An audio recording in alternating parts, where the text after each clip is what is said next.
بسم اللہ الرحمن الرحیم۔ کلمہ طیبہ لا الہ الا اللہ محمد الرسول اللہ صلی اللہ علیہ وآلہ وسلم کے نام پر بننے والے وطن عزیز پاکستان میں خوبصورت مساجد اسلام کی شان ہیں، جہاں سے توحید و رسالت کی صدائیں بلند ہوتی ہیں، جبکہ ملک بھر میں قائم چھوٹے بڑے مدارس حقیقت میں دین کی پہچان ہیں، جو قرآن و سنت کی کرنوں سے لاکھوں دلوں کو منور کر رہے ہیں۔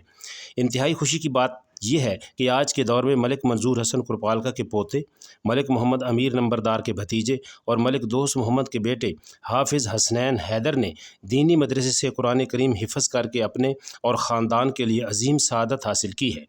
خوشی کے اس موقع پر سپرا فیملی کی جانب سے دلی مبارکباد پیش کی گئی۔ ریاض احمد سپرا اور محمد عمران ریاض نے حافظ حسنین حیدر، ملک محمد امیر اور ملک دوست محمد کو ہار پہنائے اور گل پاشی کی۔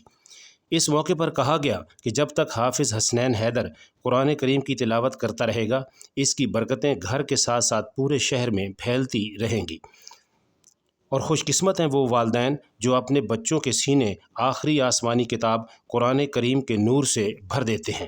ملک برادران نے اپنے بیٹے کی خوشی میں مبارکباد دینے اور بچے کے لیے دعاؤں اور نیک تمناؤں کے اظہار پر سپرا فیملی کا شکریہ ادا کیا۔